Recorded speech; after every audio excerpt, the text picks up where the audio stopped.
Yaani Yesu tunamheshimu kidogo. Kidogo sana.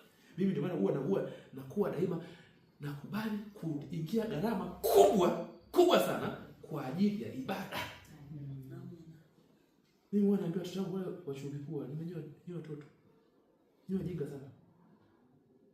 Unakuja kuagiza misa shilingi 1000. Misa 1000 ifaulu yui. Ukipata bumu yako shilingi 900, unaenda kumspoil binti guest. Unaoda guest shilingi 50,000, unamspoil kwako, hela sio matatizo, unamspoil kikao kimoja unatumia kama 200,000 hivi. Una akili wewe? Unaenda kumspoil dem, unaenda kumspoil baada ya kwenda kumspoil Yesu. Sijui mnanielewa jamani? Hata kama ni tajiri namna gani, hauwezi ukapanda magari mawili kwa wakati mmoja. Huwezi kupanda magari mawili kwa wakati mmoja. Jamani, unaongopa unaweza kupanda magari mawili kwa wakati mmoja. Bado Mungu anataka tuwajali wengine. Panda gari moja lingine waachie wengine. Amen. Sijui mnanielewa jamani? Hata kama wewe tajiri huwezi kupanda magari mawili kwa wakati mmoja. Utapanda gari moja. Hata kama wewe tajiri namna gani, hauwezi ukalala vitanda viwili kwa wakati mmoja. Utalala kitanda hiki kimoja. Kwa hiyo sisi Mungu ametupatia chances za kuwa matajiri, za kuwa na pesa. Lakini ndio maana anataka ule kidogo, kingine kwa wale wengine. Anataka endesha gari moja, lingine wapatie wengine wakaendesha. Anataka lala kitanda kimoja, lingine akalalie wengine. Anataka ukae nyumba, kwa hiyo anataka tuwasaidie na wenzetu. Swala msingi, nifanye nini nipate urithi uzima wa milele? Hilo pia natuza sisi leo, nifanye nini nipate urithi uzima wa milele? Wapendwa katika Kristo, ili uweze urithi uzima wa milele lazima uone vitu vitatu. Shika amri. Kuwa tayari kusaidia maskini. Na tatu, uwe na upendo kwa watu. Tuna changamoto mbalimbali katika maisha yetu. Lakini essence kiini cha matatizo yetu yale ni kwamba pengine in one way or the other hatuja rectify mahusiano yetu na Mungu. Huyu kijana ni tajiri.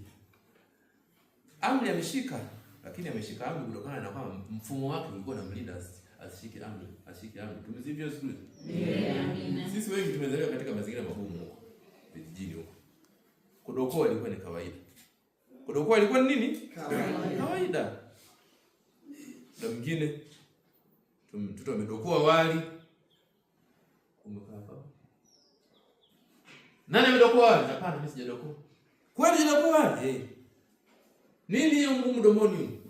Hii nani hii tu. Hata mtoto wa tajiri ambaye anaamka asubuhi tu anapiga msosi fulani. Saa 4 anapiga msosi. Saa 7 msosi. Saa 9 msosi. Saa 12 msosi. Alafu usiku saa 4 kabla ya kulala anapiga msosi. Huyo mtoto atadokoa wapi? Kuna kudokoa hapo. Kwa hiyo huyu dhambi ya wizi out. Mtoto anapoenda shuleni, daddy, tagaye, anakolezwa 10,000 kila siku. Kuna kuiba hela hapo? Haya. Kwa hiyo dhambi ya wizi hapo haipo, si ndio? Sio kwamba yeye hapendi kuiba, mfumo umemlinda. Haya, binti anasoma, mvulana anasoma seminari. Anasoma seminari. Boys alone. Anasoma boys alone. Lakini anaposoma pale boys alone pale, wasichana hawaoni. Anakuja kuona wasichana mpaka mwezi wa 6. Kuna kuzini hapo? Au utazini na mgomba labda. Binti anasoma shule ya wasichana. Siji Marian Girls, siji nini. Anasoma huko. Mfumo umemlinda asizini. Atazini wewe? Kwa hiyo kuna muda mwingine hatutendi dhambi kwa kuwa mfumo unatulinda. Mfumo unatulinda. Haya. Sema mtu wewe ni kiongozi. Ni kiongozi. Kwa sisi dhambi nyingine zinatukumba sisi ambao sio viongozi. Dhambi ya kukosa unyenyekevu. Sasa wewe ni baba wa familia, umnyenyekee nani? Wewe ni rais wa nchi, mnyenyekee nani? Wewe ni paroko, mnyenyekee nani? Kuna dhambi nyingine utendi kutokana na kwamba mfumo, wewe ni kiongozi, mnyenyekee nani? Sijui unanipata hiyo. Leo najaribu kuangalia upande wa pili. Haya. Unakuta wewe tayari mzee. Bibi kizee na miaka 70, miaka 80. Hii dhambi ya kuzini utakuwa umetafuta tu mwenyewe. Umri umekulinda. Tumsifu Yesu Kristo. Umri umekulinda. Kwa hiyo kuna vijana huyu na ulienda kusoma kidogo. Je, umezifuata amri? Andika. Hapa haya. Yesu akasema, "Je, umezifuata?" Akataka kuuliza, "Je," akamwambia, "Je, umezishika amri? Kuzini, usiibe." Mimi sijafanya mambo. Usiseme uongo. Sijafanya mambo hayo. Kwa hiyo mwingine inawezekana ukawa umefuata amri zile kwa kuwa tu mfumo umekulinda. Nisijivune. Mfumo umenilinda. Kila siku nashika ekaristia. Kila siku nashika ekaristia. Niko na mafuta ya wagonjwa. Mfumo umenilinda. Kwa muda mwingine hatutendi dhambi kwa kuwa mfumo umetulinda. Brothers and sisters, kwa hapa kuna wengine hawajui Kiswahili. Sometimes you don't sin not because you are strong. Sometimes you don't sin because the system is protecting you. You are Mother General. You are Mother Superior. You are a bishop. You are a president. That humility. To whom are you going to harm? You see? So sometimes we don't sin because the security, the system is after us. So apart from God's commandments, we also need to have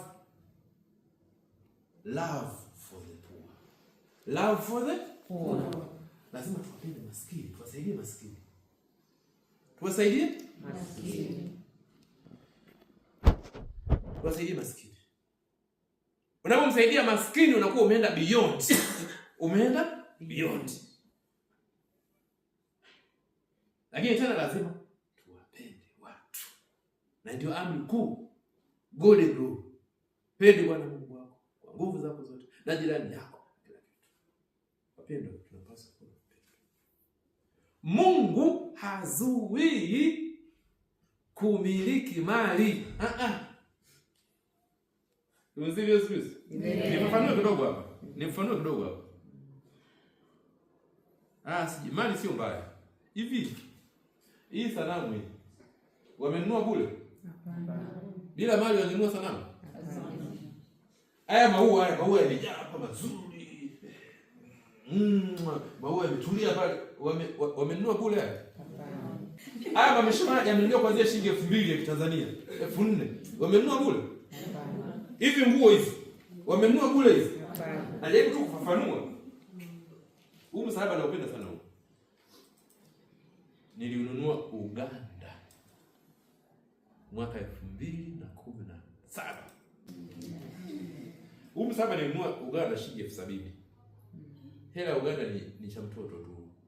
Sasa 70,000 ya Uganda sasa na shilingi 30,000 ya Tanzania. Sawa. Na ndio maana unakuta daima napenda kutumia vitu vya thamani kubwa. Mimi hata rozari yenyewe ya rozari hapa hii. Hii rozari ni shilingi 5,000 ya Rwanda. Kwa hiyo kama umechukua vitu vya bei rahisi ndio ujue kwamba Roho Mtakatifu hawezi kubali kukaa katika vitu vya bei rahisi. Tumsifu Yesu Kristo. Amina. Hii rozari ni shilingi 5,000 ya Rwanda. Na fafanulia tumjue. Hiki kitabu hiki ni kitabu nimetunga mwenyewe kwa ajili ya healing na deliverance. Nimekiprint mwenyewe. Nitakuja kuprint. Sasa of course nimekuwa shilingi 500 kupitia kitabu. Sasa wapendwa, point ya msingi unapokwenda kutoa sadaka, tunahitaji hela. Utajiri unahitajika. Lakini swali ni kwamba je, how do you use? Unatumiaje utajiri wako?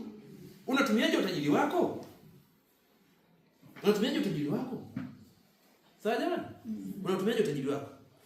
Tujitahidi kutumia. Sisi wote ni matajiri mndani. Sisi wote ni matajiri. Amina. Aliye na mengi atoe mengi. Aliye na machache atoe machache. Mmenipata jamani? Sisemi kwamba kanunue kitu cha gharama, sisemi kwamba kanunue rozari ya shilingi 5,000. Na maanisha kwamba ile kuwa expensive, it depends according to whom. Mmenipata jamani? Mfano wewe mfukoni hela yote uliona toto maji ulionayo ni shilingi 20,000. Si ndio jamani? Ukinunua rozari ya buku kwako hiyo ni expensive sana. Mmenipata jamani?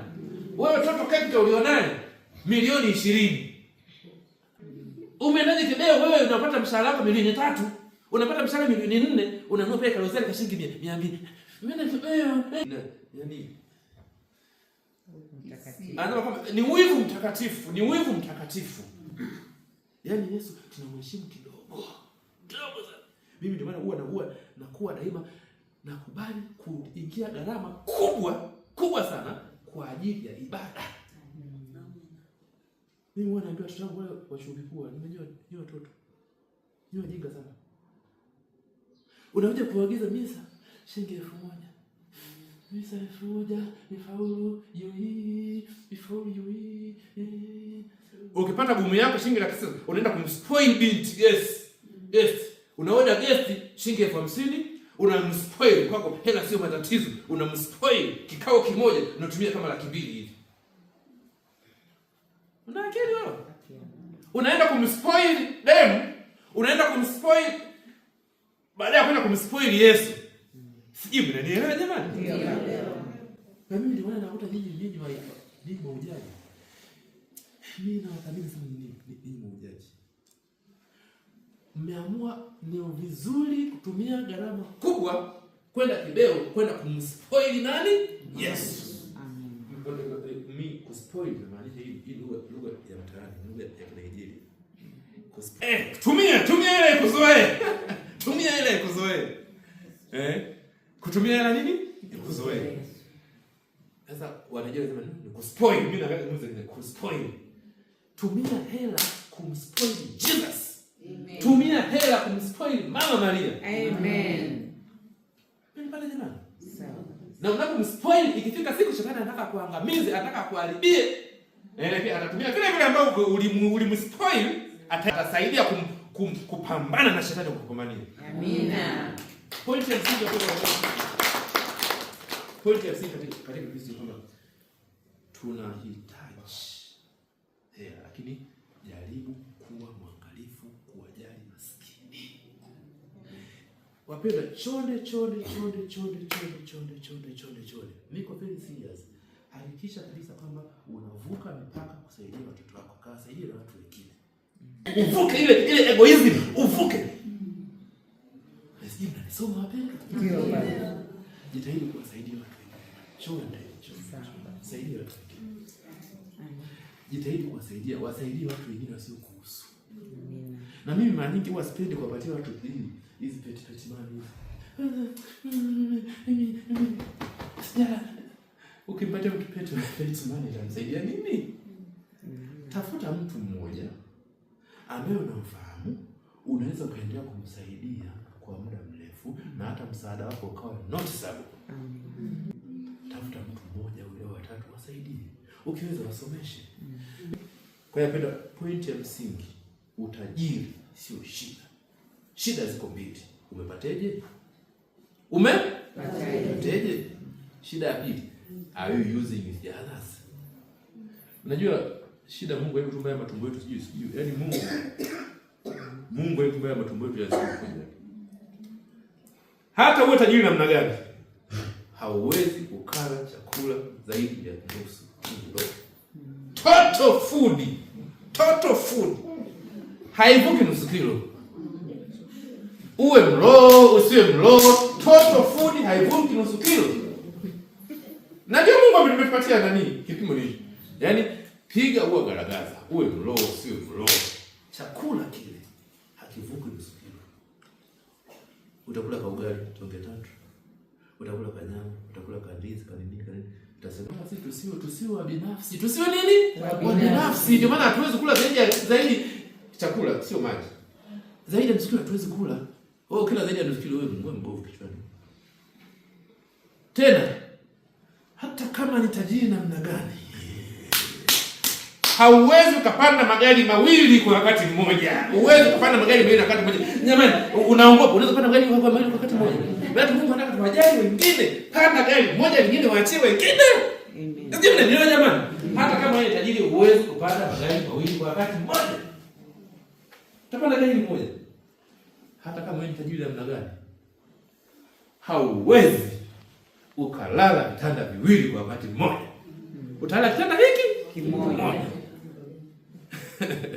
Kwa hiyo sisi Mungu ametupatia chances za kuwa matajiri, za kuwa na pesa.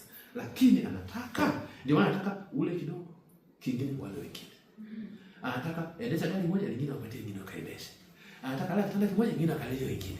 Anataka ukae nyumba kwa hiyo anataka tuwasaidie na wenzetu. Tuwasaidie na wenzetu. Ndio injili inayotuambia jamani. Tuko hapa kwa mama yetu Bikira Maria Kibeho. Mmefika mpaka hapa. Mmeshatoa sala zenu. Tunahitimisha ile yetu. Mama Bikira Maria Kibeho atatusaidia. Atatuombea. Atatufanikishia. Amina. Na kama mlikuwa mjui, kwa wale wengine ambao hapa hiki chumba hiki ilikuwa ni bweni la kina Natalia na wenzake. Sawa jamani? Na hapa ndio kitanda cha nani jamani? Natalia. Sawa penda? Wanasema wengine pale ilikuwa kitanda cha huyu Alfonsina na pale ndio kitanda cha Maria. Sawa jamani? Halafu tena ile chemchemi ya maji imeipo kule chini kwa nini kule? Imeanzia maeneo haya hapa, imeanzia hapa na pale nje wameweka mabomba yanapeleka maji wapi jamani? Sawa. Na ile nyota ile, kumbe nyota hii ndiyo nyota hii. Katika muktadha wa Kibeho, nyota ni Bikira Maria. Sio jamani? Kwa kumbe wale wateule niwaambia juzi kwamba kutokewa kumwona Bikira Maria sio komwe. Sio nini? Komwe. Kila mmoja ana komwe. Anamuona nini? Ni baraka zile. Wale wengine waliona nyota. Unanipata jamani? Na ile hata mimi nimeona jua hivi na hivi. Maana yake ni ishara ya uwepo wa mama. Juzi pale anasema, jamani tuangalie. Naona jua linapishana hivi. Nimeona Yesu ameniangalia kwa hivi. Nimeona Bikira Maria amejitenga na jua hivi. Hiyo umeona wewe ndio Mungu amekupatia baraka hiyo. Mimi nimeona jua. Lakini kusema ukweli, jua lilikuwa na hapo kuanzia jana, kuanzia juzi mpaka ni tofauti na siku nyingine. Ndio. Sawa jamani? Tumsifu Yesu Kristo. Kwa hiyo sasa nawapatia mbinu moja. Kuanzia sasa, kama ulikuwa unatumia madawa yote vile, kuanzia sasa acha. Hainasi kwenye nini? Kwenye manyasi. Mimi napenda niambie. Ukiamua tu kuondoka tu kwenda kuchukua dawa, maana yake tayari wewe sasa unakuwa unajikaribisha katika uwezekano wa kunaswa na smako. Kwa hiyo unapochukua kadawa tayari unakuwa umeshajiunganisha na ibilisi, na ndio utakuroga vizuri. Tumsifu Yesu Kristo. Amina. Dar es Salaam pale pana manabii wengi. Wewe mama wewe mwenye nguo nyekundu wewe. Choma. Wewe mume wako yuko wapi? Kwa nini amekuacha? Ametumia pepo la utambuzi. Amen. Elewa kwamba tupendwa katika Kristo. Elewa kwamba. Shetani alikuwa mfanyakazi wa Mungu. Shetani alikuwa mfanyakazi wa nini? Wa Mungu. Alipofukuzwa mbinguni, it was not disarmed. Alipofukuzwa mbinguni, hakunyang'anywa makombora. Kwa hivyo Shetani anatumia nguvu za Mungu in a negative way. Mmenipenda jamani? Ndio maana mtumishi wa Mungu ana macho ya kinabii. Anaweza akakuwekea mkono akagundua shida zako zote. Anakuwa ameona katika jicho lake. Na wale Freemason wa Dar es Salaam wale anaona wewe fulani, anakuwa ameona katika jicho la kishetani. Take in mind, shetani nguvu alichukua kwa nani jamani? Na Mungu akumnyang'anya. Kule Tanzania kuna majeuri, si ndio? Wale majeuri, kuna majeuri, polisi, JKT, nini. Wale maaskari wengi nyumbani wanakaa na nini? Na wanamiliki risasi, si ndio? Wanapofukuzwa jeshi wanakuwa disarmed. Ili wasije kudhuru raia. Lakini Mungu alipofukuza jeshi, Lucifer na malaika hakuwa disarmed. Nyinyi mama mnielewe vizuri. Sio kila anayekwambia, sio kila mwenye macho ya kiroho anaongea ni mashetani, ni mapepo. Mbele jamani. Kwa hiyo sisi tutulie na tusitake pia miujiza fast. Miujiza ya Mungu niliyojifunza mimi sio ya fast. Inaenda taratibu, lakini inakuwa ni long lasting. Miujiza ya shetani ni faster, lakini short lasting. Na ameandika pale, mwanangu, toba. Things of this world are very beautiful, but they last short. But heavenly things are very difficult. They are good, they are precious, but last forever. Amesema vizuri jamani? Tumsifu Yesu Kristo. Amen. Basi kwa hiyo ni asubuhi hii neno la msingi, utajiri sio shida. Tunahitaji pesa kwa ajili ya kuendesha huduma. Tunahitaji pesa tupate kula, tunahitaji pesa tupate mavazi, tunahitaji pesa kusaidia. Ila tu swali ni kwamba unapokuwa tajiri, unapokuwa na mali, hiyo mali umeipateje? Unaitumiaje? Unawapenda wengine? That is the question. Sawa. Atukuze Baba na Mwana na Roho Mtakatifu, kama mwanzo na sasa na siku zote na milele. Amina. Na sadiki kwa Mungu mmoja, Baba Mwenyezi,